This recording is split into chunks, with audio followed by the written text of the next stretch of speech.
আপনি অবশ্যই কোনো গাছ দেখে থাকবেন যেখানে অনেক ফল রয়েছে। সেই গাছের ডালগুলি নিজে থেকেই নত হয়ে যায়। কেন? যাতে মানুষ, প্রাণী, এরা সকলে যাতে সেই ফল খুব সহজে গ্রহণ করতে পারেন। এটাই হলো প্রকৃতির শিক্ষা, এটাই হলো প্রকৃতির নিয়ম। মানুষেরও কিছুটা এরকমই হওয়া উচিত। যদি আপনি সাফল্যের চরম সীমায় পৌঁছে যান, অনেক বেশি ধন অর্জন করে ফেলেন, তখন মনে রাখবেন যে আপনি যেন অহংকারী না হয়ে পড়েন। বিনম্র থাকতে হবে। সেই ধনকে ব্যবহার করতে হবে উচিত কাজের জন্য। সেই ধনের দ্বারা সমাজের মঙ্গল করা উচিত। সকল মানুষকে সাহায্য করা উচিত যাদের ধনের অভাব আছে।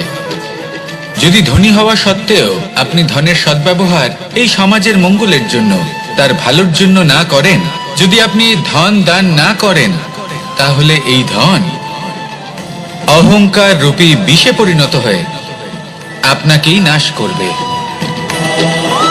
তাই ফলে ভরা গাছের মতো নত হয়ে থাকুন, বিনম্র হয়ে থাকুন। কখনো কখনো এমন সময় আসবে যখন আমাদের আপনজনের থেকে সাহায্য চাইতে হয়। আমরা সাহায্য চাই আর তারা সাহায্য করেও দেন, আমাদের সংকট থেকে মুক্তও করে দেন। কিন্তু যখন এই সময় বদলে যায়, যখন সুখের সময় আমাদের জীবনে আসে, তখন আমাদের মনে একটা অহংবোধ জেগে ওঠে। মনে হয় উপকার আবার কি, সেই ব্যক্তি সাহায্য করেছিলেন তাতে কি, উনি তো নিজের কর্তব্য পালন করছিলেন। সেই ব্যক্তি আমাদের ধন দিয়েছিলেন যখন প্রয়োজন ছিল, তো আমরা সেই ধন তো ফিরিয়ে দিয়েছি, উপকার কিসের? এই ভাবনা অনুচিত। যদি কোনো ব্যক্তি আপনাকে সাহায্য করে থাকে যখন কেউ করেনি, যখন আপনার সব থেকে বেশি প্রয়োজন ছিল, সেই সাহায্য অমূল্য, আর সেটা উপকারী বটে।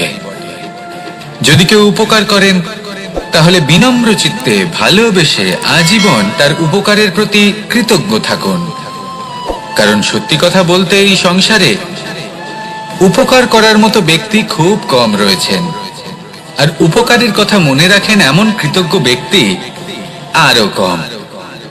সেই জন্য জীবনে কৃতজ্ঞ থাকুন আর আমার সাথে ভালোবেসে বলুন, রাধা রাধা। এবার ধরুন আমাকে দ্বারকা থেকে হস্তিনাপুর যেতে হবে, আর পথে আমি প্রত্যেকটা এমন স্থানে দাঁড়াচ্ছি যেখানে আমার মন আপ্লুত করার মতো কোনো দৃশ্য দেখতে পাচ্ছি, বা কোনো ব্যক্তিকে দেখতে পাচ্ছি, বা কোনো প্রসঙ্গ দেখতে পাচ্ছি, বা কোনো নাটক দেখতে পাচ্ছি।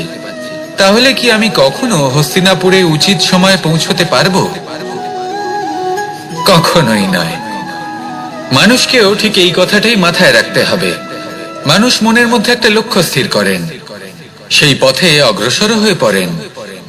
এবার সেই পথে এগোতে এগোতে অনেক মানুষজন, অনেক ঘটনা, অনেক সমস্যা চলে আসে, যার ফলে তার মন বিচলিত হয়ে পড়ে। যদি মন বিচলিত হয়ে যায়, তাহলে লক্ষ্যের প্রতি কিভাবে একাগ্রচিত্ত হবেন? সেই জন্য অত্যন্ত আবশ্যক যে আপনি সময়ের সদ্ব্যবহার করুন সেই পথে চলার জন্য। সেই পথে সামনে এগোতে থাকুন, চোখ থাকবে শুধু লক্ষ্যের দিকে। যখনই আপনি বুঝবেন যে আপনি লক্ষ্যভ্রষ্ট হচ্ছেন, আবার সেই পথে নিজেকে টেনে আনুন। ঠিক এইভাবেই এগোতে থাকুন, সাফল্যের শিখরে গিয়ে পৌঁছুন, আর সেখানে গিয়ে আনন্দের সাথে উচ্চ স্বরে বলুন, রাধা রাধা। এগুলো হলো নিম পাতা। যদি এগুলো চেখে দেখেন, তাহলে মুখ বিকৃত হবে। এগুলো কি তেতো খেতে, হে নারায়ণ! এর থেকে বেশি তিক্ত সংসারে আর কিছুই হতে পারে না। হয়তো আপনি এগুলো ফেলেও দেবেন, কিন্তু যদি এই স্বাদের ঊর্ধ্বে উঠে এই নিমের বিষয়ে আপনারা জানতে চেষ্টা করেন, তাহলে আপনি জানতে পারবেন যে এই নিম কতটা বেশি গুরুত্বপূর্ণ, কত গুরুত্বপূর্ণ ওষুধ, আর আমাদের শরীরের জন্য কতটা বেশি লাভজনক। এই নিম, এর মধ্যে অনেক রোগের উপশম নিহিত রয়েছে। এবার জীবনে আমরা বিভিন্ন মানুষের সাথে পরিচিত হই, নেত্র দ্বারা তাদের দেখি, কিন্তু তাদের আমরা খুব একটা পছন্দ করি না। সেক্ষেত্রে আমাদের কি করা উচিত? অন্তর মন দিয়ে তাদের দেখা উচিত।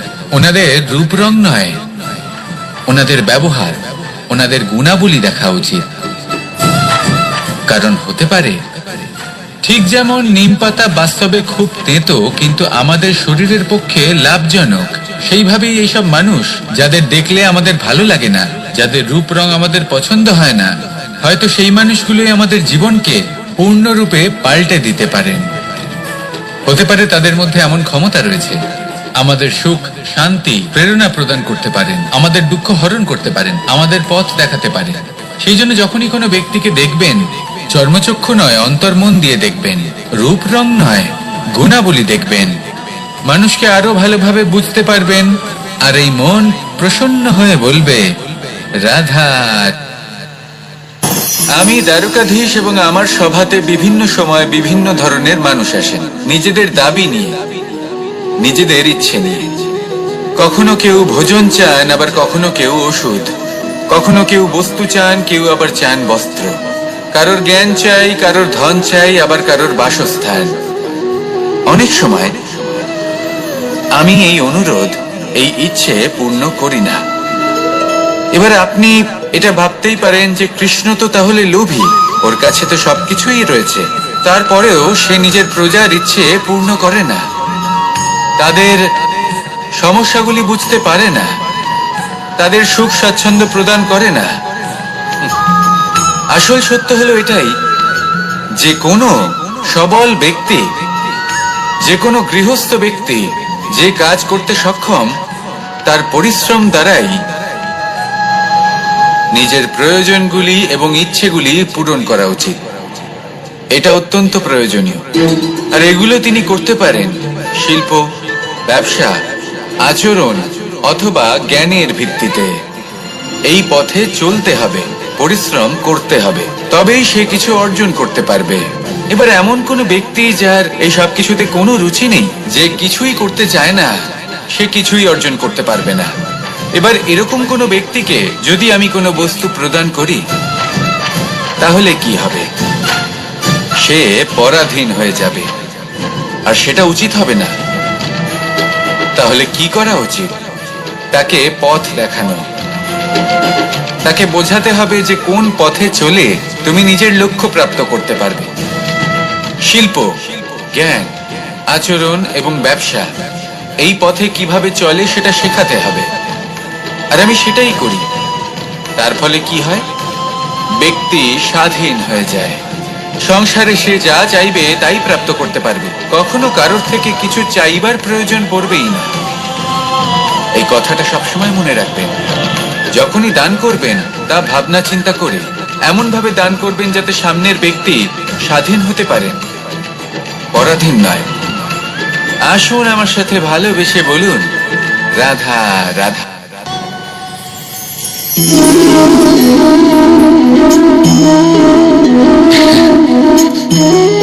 ঘুমের মধ্যে আমরা বিভিন্ন ধরনের স্বপ্ন দেখি, কিছু সুখের, কিছু দুঃখের, কিছু অত্যন্ত ভয়ানক। কিন্তু সত্যি কথা বলতে এর উপর আমাদের কোনো নিয়ন্ত্রণ নেই। কিন্তু আমি এমনও কিছু ব্যক্তিকে দেখেছি যারা খোলা চোখে স্বপ্ন দেখেন এবং তা যাপন করেন।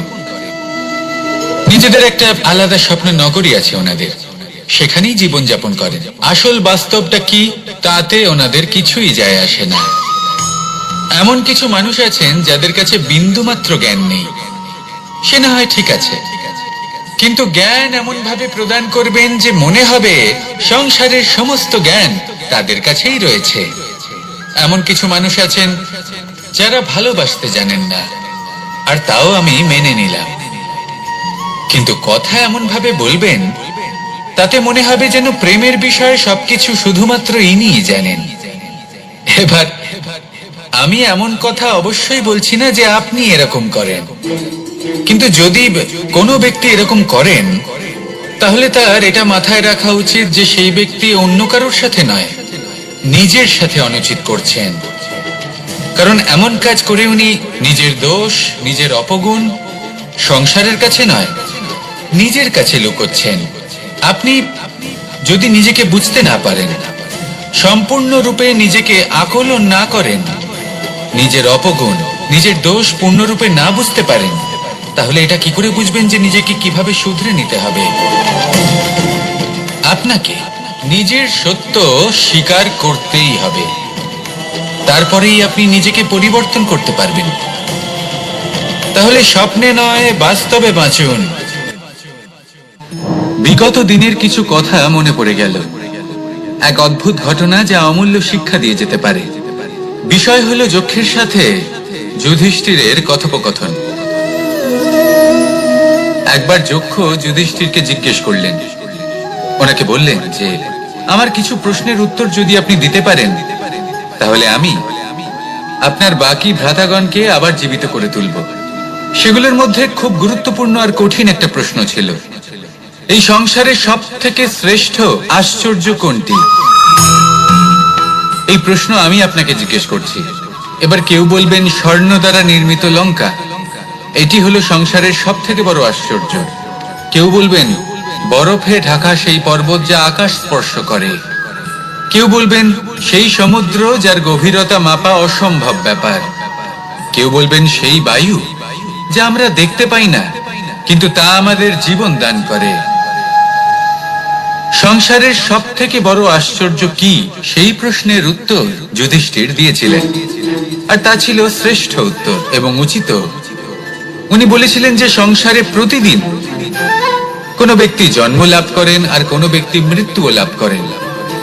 এবার এই কথাটা সবাই জানেন, সবাই বোঝেন যে যখন জন্মেছি তখন কোনো একদিন আমিও অবশ্যই মৃত্যু লাভ করব।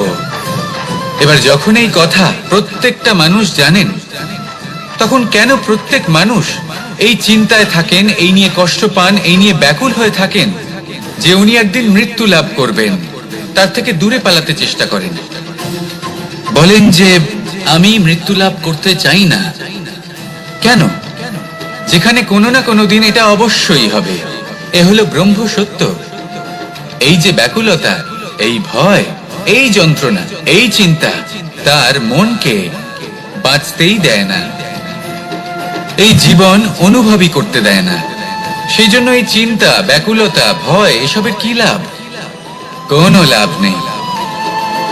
সেই জন্য যতক্ষণ জীবনযাপন করছেন প্রত্যেক মুহূর্ত যেন শ্রেষ্ঠ হয়, আনন্দময় হয়, প্রেমের দ্বারা পরিপূর্ণ হয়, সেই চেষ্টা করুন। চেষ্টা করুন যাতে আপনি যে কাজ করছেন তার দ্বারা যেন অন্যের মঙ্গল হয়।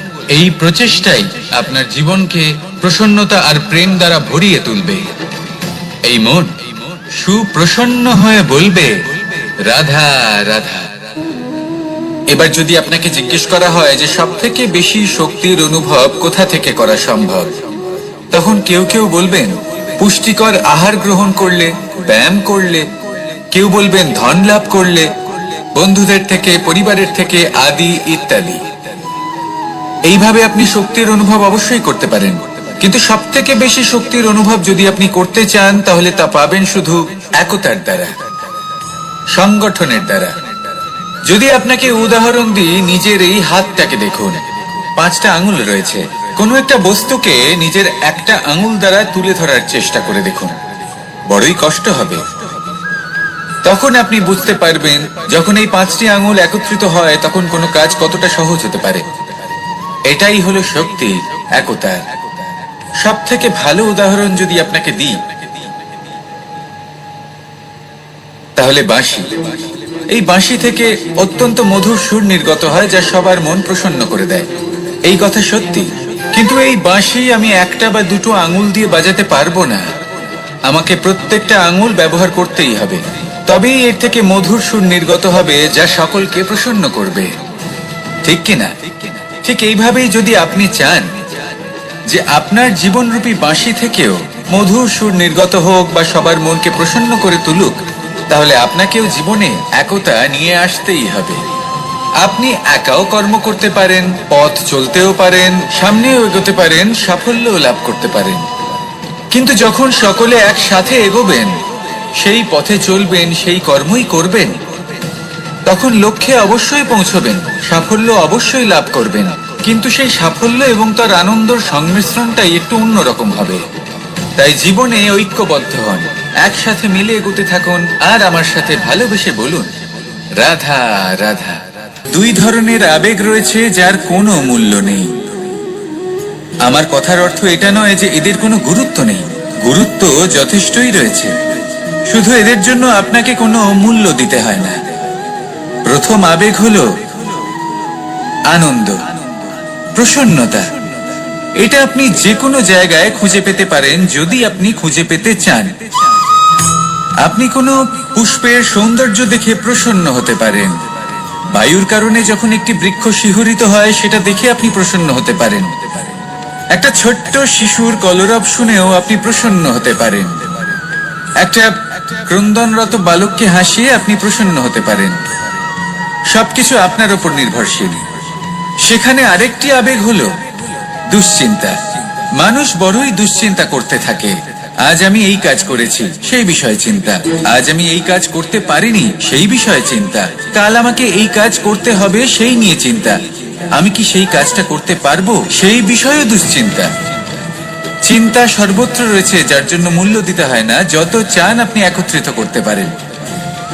একটা গুরুত্বপূর্ণ কথা মনে রাখবেন, প্রসন্নতা জীবনের একটা নতুন সূত্রপাত।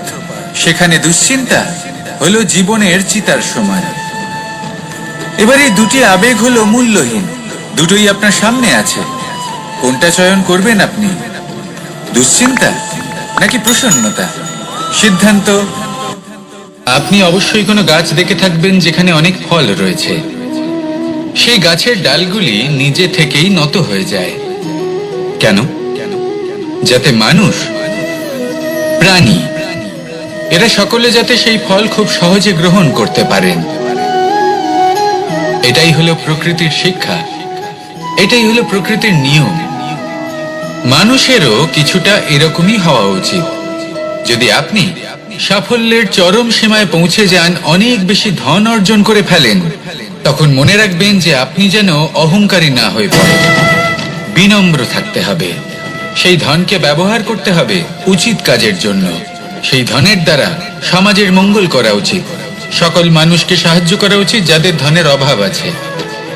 যদি ধনী হওয়া সত্ত্বেও আপনি ধনের সদ্ব্যবহার এই সমাজের মঙ্গলের জন্য, তার ভালোর জন্য না করেন, যদি আপনি ধন দান না করেন, তাহলে এই ধন অহংকার রূপী বিষে পরিণত হয়ে আপনাকেই নাশ করবে। তাই ফলে ভরা গাছের মতো নত হয়ে থাকুন, বিনম্র হয়ে থাকুন। কখনো কখনো এমন সময় আসবে যখন আমাদের আপনজনের থেকে সাহায্য চাইতে হয়। আমরা সাহায্য চাই আর তারা সাহায্য করেও দেন, আমাদের সংকট থেকে মুক্তও করে দেন। কিন্তু যখন এই সময় বদলে যায়, যখন সুখের সময় আমাদের জীবনে আসে, তখন আমাদের মনে একটা অহংবোধ জেগে ওঠে। মনে হয় উপকার আবার কি, সেই ব্যক্তি সাহায্য করেছিলেন তাতে কি, উনি তো নিজের কর্তব্য পালন করছিলেন। সেই ব্যক্তি আমাদের ধন দিয়েছিলেন যখন প্রয়োজন ছিল, তো আমরা সেই ধন তো ফিরিয়ে দিয়েছি, উপকার কিসের? এই ভাবনা অনুচিত।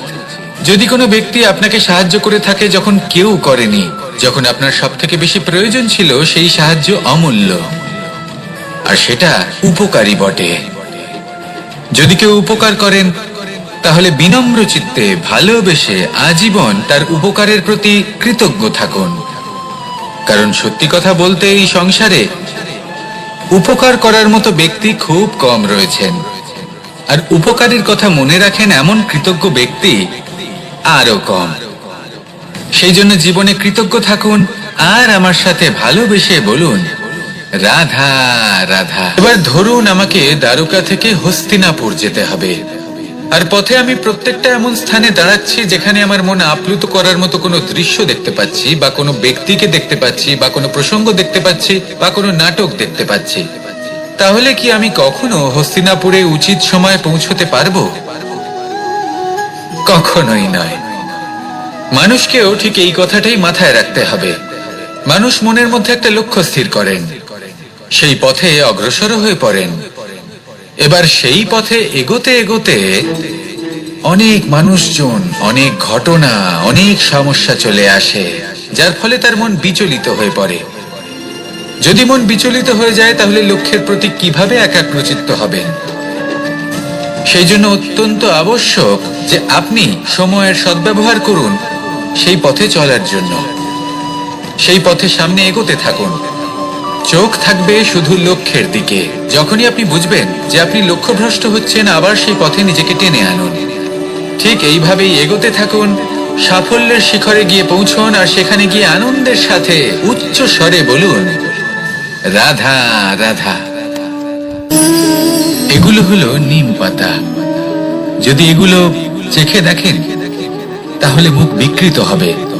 এগুলো কি তেতো খেতে, হে নারায়ণ! এর থেকে বেশি তিক্ত সংসারে আর কিছুই হতে পারে না।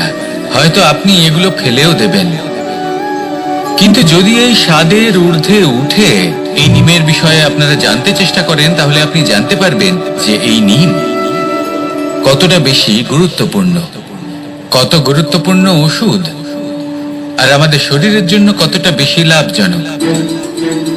এই নিম এর মধ্যে অনেক রোগের উপশম নিহিত রয়েছে। এবার জীবনে আমরা বিভিন্ন মানুষের সাথে পরিচিত হই, নেত্র দ্বারা তাদের দেখি, কিন্তু তাদের আমরা খুব একটা পছন্দ করি না। সেক্ষেত্রে আমাদের কি করা উচিত? অন্তর মন দিয়ে তাদের দেখা উচিত। ওনাদের রূপ রং নয়, ওনাদের ব্যবহার, ওনাদের গুণাবলী দেখা উচিত। কারণ হতে পারে ঠিক যেমন নিম পাতা বাস্তবে খুব তেতো কিন্তু আমাদের শরীরের পক্ষে লাভজনক, সেইভাবেই এইসব মানুষ যাদের দেখলে আমাদের ভালো লাগে না, যাদের রূপ রং আমাদের পছন্দ হয় না, হয়তো সেই মানুষগুলোই আমাদের জীবনকে পূর্ণরূপে পাল্টে দিতে পারেন। হতে পারে তাদের মধ্যে এমন ক্ষমতা রয়েছে, আমাদের সুখ, শান্তি, প্রেরণা প্রদান করতে পারেন, আমাদের দুঃখ হরণ করতে পারেন, আমাদের পথ দেখাতে পারেন। সেই জন্য যখনই কোনো ব্যক্তিকে দেখবেন, চর্মচক্ষু নয় অন্তর্মন দিয়ে দেখবেন, রূপ রং নয় গুণাবলী দেখবেন, মানুষকে আরো ভালোভাবে বুঝতে পারবেন। আর এই মন প্রসন্ন হয়ে বলবে, রাধা। আমি দ্বারকাধীশ এবং আমার সভাতে বিভিন্ন সময় বিভিন্ন ধরনের মানুষ আসেন, নিজেদের দাবি নিয়ে, নিজেদের ইচ্ছে নিয়ে। কখনো কেউ ভোজন চান, আবার কখনো কেউ ওষুধ, কখনো কেউ বস্তু চান, কেউ আবার চান বস্ত্র, কারোর জ্ঞান চাই, কারোর ধন চাই, আবার কারোর বাসস্থান। অনেক সময় আমি এই অনুরোধ, এই ইচ্ছে পূর্ণ করি না।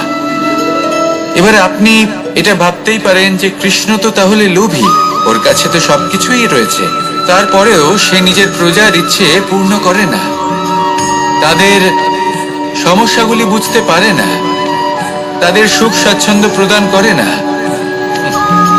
আসল সত্য হলো এটাই যে কোনো সবল ব্যক্তি, যে কোনো গৃহস্থ ব্যক্তি যে কাজ করতে সক্ষম, তার পরিশ্রম দ্বারাই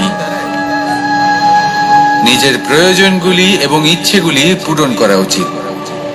এটা অত্যন্ত প্রয়োজনীয়। আর এগুলো তিনি করতে পারেন শিল্প, ব্যবসা, আচরণ অথবা জ্ঞানের ভিত্তিতে। এই পথে চলতে হবে, পরিশ্রম করতে হবে, তবেই সে কিছু অর্জন করতে পারবে। এবার এমন কোনো ব্যক্তি যার এই সব কিছুতে কোনো রুচি নেই, যে কিছুই করতে চায় না, সে কিছুই অর্জন করতে পারবে না। এবার এরকম কোনো ব্যক্তিকে যদি আমি কোনো বস্তু প্রদান করি, তাহলে কি হবে? সে পরাধীন হয়ে যাবে, আর সেটা উচিত হবে না। তাহলে কি করা উচিত? তাকে পথ দেখানো, তাকে বোঝাতে হবে যে কোন পথে চলে তুমি নিজের লক্ষ্য প্রাপ্ত করতে পারবে। শিল্প, জ্ঞান, আচরণ এবং ব্যবসা, এই পথে কিভাবে চলে সেটা শেখাতে হবে। আর আমি সেটাই করি। তার ফলে কি হয়? ব্যক্তি স্বাধীন হয়ে যায়। সংসারে সে যা চাইবে তাই প্রাপ্ত করতে পারবে, কখনো কারোর থেকে কিছু চাইবার প্রয়োজন পড়বেই না। এই কথাটা সবসময় মনে রাখবেন। যখনই দান করবেন তা ভাবনা চিন্তা করে এমন ভাবে দান করবেন যাতে সামনের ব্যক্তি স্বাধীন হতে পারে, পরাধীন নয়। আসুন আমার সাথে ভালোবেসে বলুন, রাধা রাধা।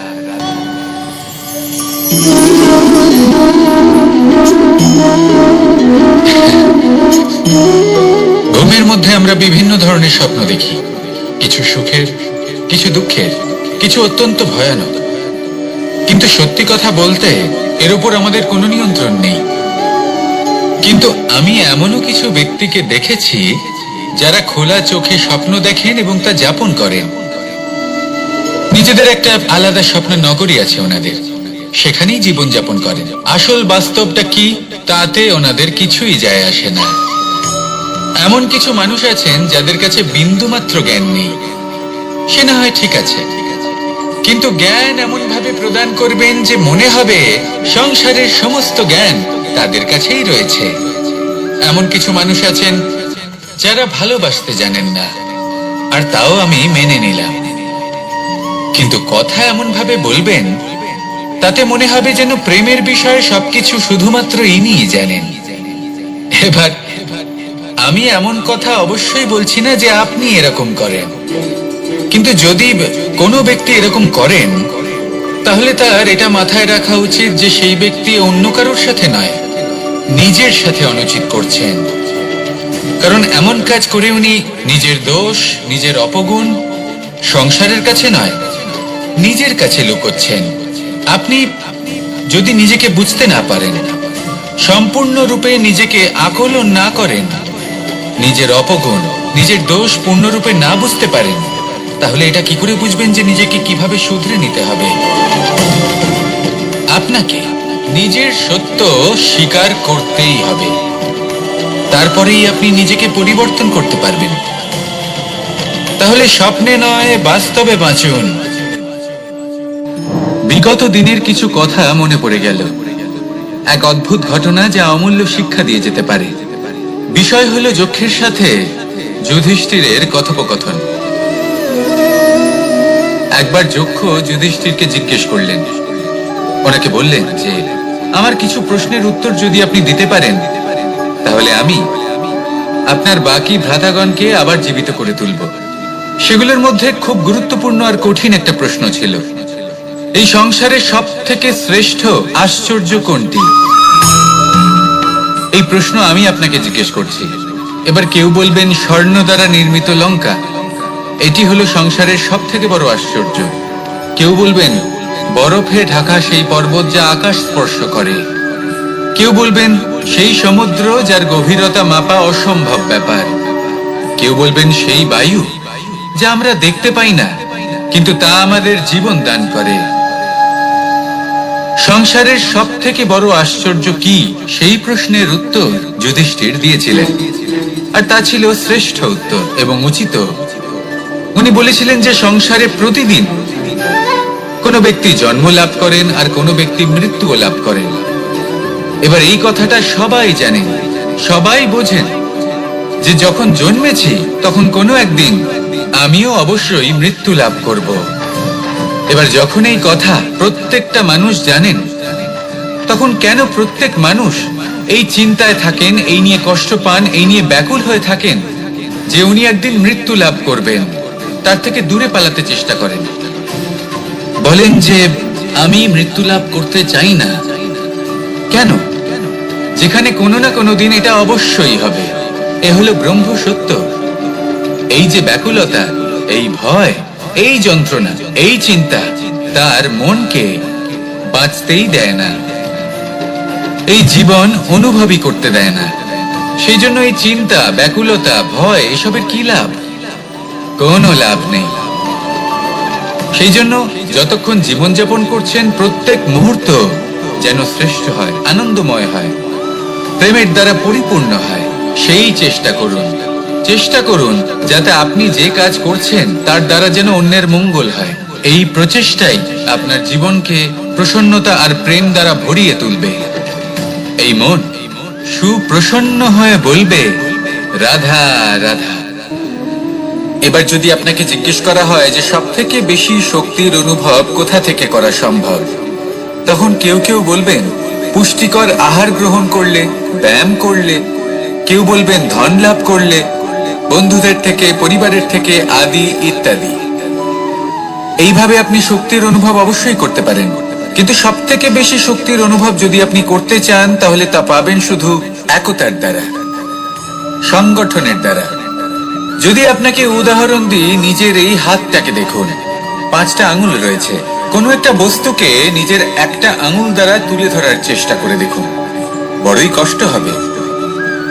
তখন আপনি বুঝতে পারবেন যখন এই 5টি আঙুল একত্রিত হয় তখন কোনো কাজ কতটা সহজ হতে পারে। এটাই হলো শক্তি, একতার।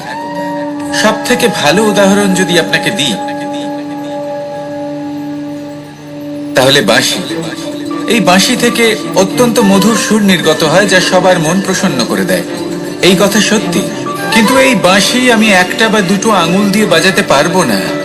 আমাকে প্রত্যেকটা আঙুল ব্যবহার করতেই হবে, তবেই এর থেকে মধুর সুর নির্গত হবে যা সকলকে প্রসন্ন করবে, ঠিক কিনা?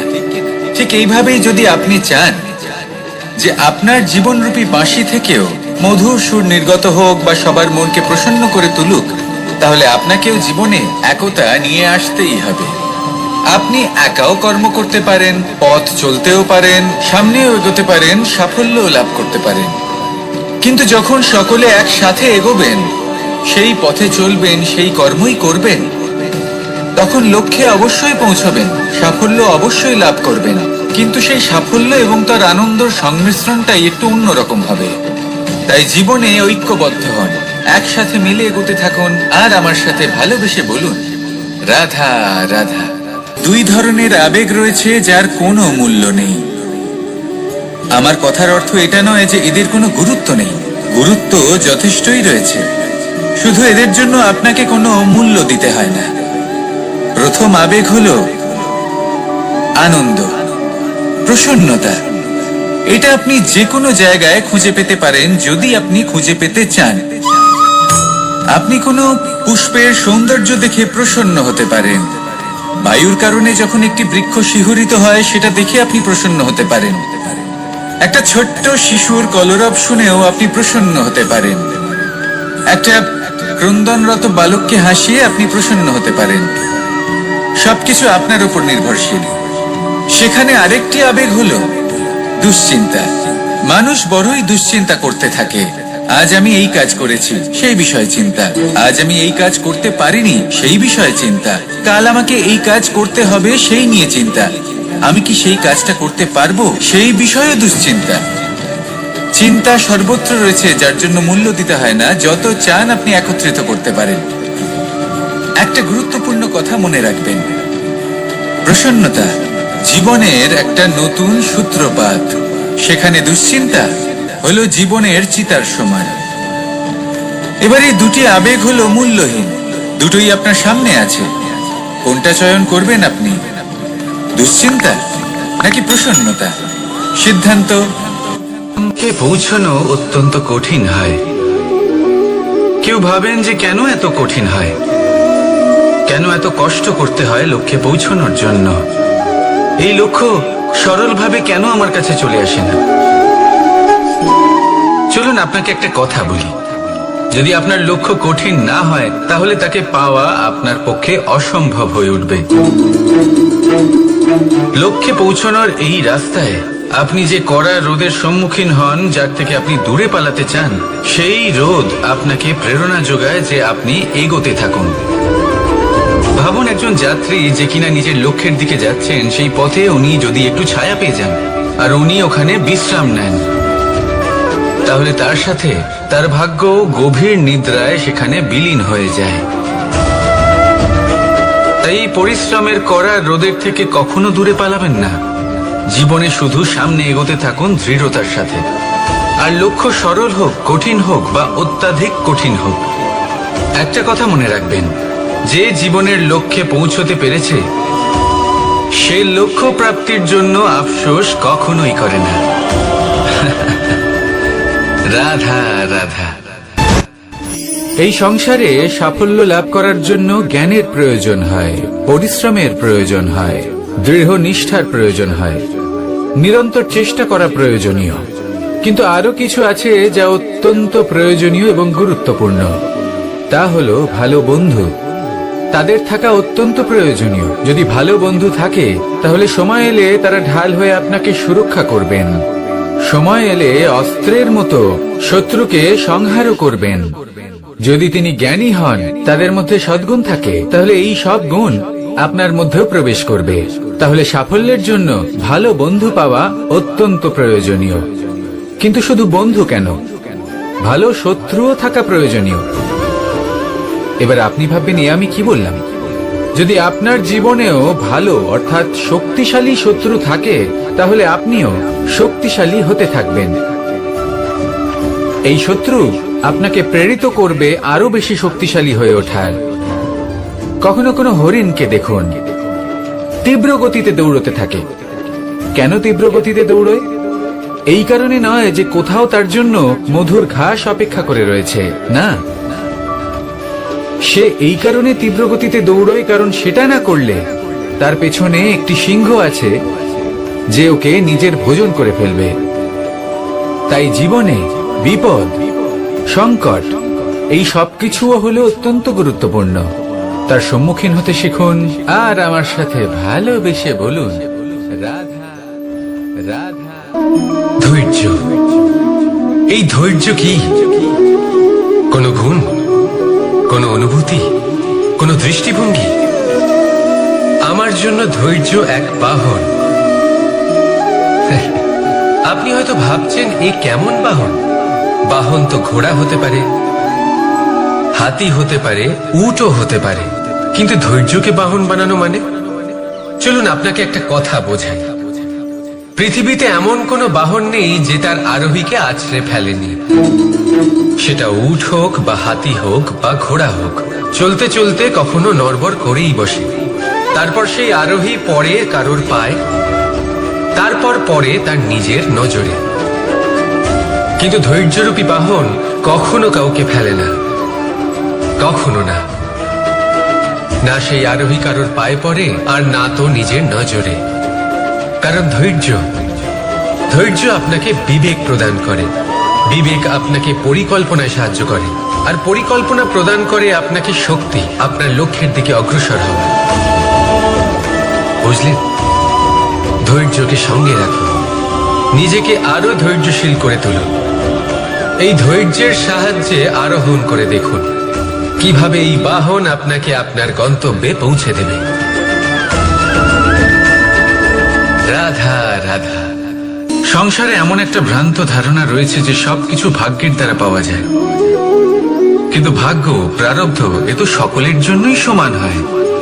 এটা তো ব্যক্তির উপরে নির্ভরশীল হয়, তার আকাঙ্ক্ষার উপরে নির্ভরশীল হয়, বাসনার উপরে নির্ভরশীল হয়, স্বভাবের উপরে নির্ভরশীল হয় যে উনি সেটা নিয়ে কি করেন। দেখুন, এই প্রসাদ কিন্তু সকলকেই দেওয়া হয়, কিন্তু তা গ্রহণ করবেন কিভাবে সেটা ব্যক্তির উপরে নির্ভর করে। আপনাকে এক উদাহরণ দিই। যেমন ধরুন, দুজন মানুষকে আমি একটা করে মাটির ডেলা দিলাম, সেটা নিয়ে তারা কি করবেন? একজন মানুষ তার ছোট ছোট ডেলা বানাবেন আর পথযাত্রীদের ওপরে ছুঁড়ে মারবেন, হাসি ঠাট্টা করবেন, তাদের বস্ত্র নোংরা করে দেবেন, সেটাতেই উনি আনন্দ পাবেন। অন্যদিকে দ্বিতীয় ব্যক্তি সেই মাটির ডেলা দিয়েই নিজের জন্য একটা কুঁড়ে ঘর বানাবেন, সেই কুঁড়ে ঘর যা রোদেতে, বৃষ্টিতে, ঝড়ে তাকে সুরক্ষিত রাখবে। অনুভূতি, এই অনুভূতি বদলাতে শিখুন। এই অনুভূতি অত্যন্ত গুরুত্বপূর্ণ। ভালোবাসাতেও এই অনুভূতি হলো অত্যন্ত গুরুত্বপূর্ণ। ভালোবাসা সে বন্ধুর সাথে হোক, মা বাবার সাথে হোক, ভাই বোনের সাথে হোক, স্ত্রীর সাথে হোক, যে কারোর সাথে হোক। মনে রাখবেন, এই হলো সেই অনুভূতি যা আপনার ভাগ্য নির্ধারণ করে থাকে। তাহলে আসুন আমার সাথে প্রেমের অনুভূতি নিয়ে বলুন, রাধা রাধা। লক্ষ্য, পথ আর সাফল্য, এই তিনটেই একে অপরের সাথে জড়িত, কিন্তু অনেকবার মানুষ এদের ঠিকভাবে বুঝতে পারেন না। তারা ভাবেন যে যেরকম লক্ষ্য হবে সেরকমই পথ হবে, সেই মতোই লক্ষ্য কঠিন হলে পথ কঠিন হবে, লক্ষ্য সরল হলে পথও সরল হবে। যদি আপনাকে আসল সত্যের সাথে অবগত করাই, তাহলে দেখবেন সবকিছুই এর উল্টো। লক্ষ্য নিজের পথ বানায় না, পথ সেটাই যেটা আপনি স্বয়ং নির্বাচন করে আপনি নিজে বানান। সেই অনুসারেই আপনি আপনার লক্ষ্যে পৌঁছতে পারবেন। সেই জন্য জীবনে যখনই লক্ষ্যে পৌঁছানোর পথের বিষয়ে আপনি কোনো সিদ্ধান্ত নেবেন, তাহলে তা ভেবে চিন্তে নেবেন, কারণ এই পথ অত্যন্ত গুরুত্বপূর্ণ। পথ যদি শুভ হয়, তাহলে লক্ষ্য আপনা থেকেই শুভ হয়ে যায়। তাহলে আসুন আমার সাথে ভালোবেসে বলুন, রাধা রাধা। ভাগ্য আর কর্ম, এই দুই এমন শব্দ যাকে ঘিরে সমগ্র সংসার। কেউ বলে আমার ভাগ্যে এটা ছিল না, যা পেলে আমার জীবন অন্যরকম হতো। কেউ বলে আমার গত জন্মের কর্ম নিশ্চয়ই এমন ছিল, যে কারণে এই জন্মে এরকম ভাগ্য পেয়েছি আমি। এই সব বাদ দিন,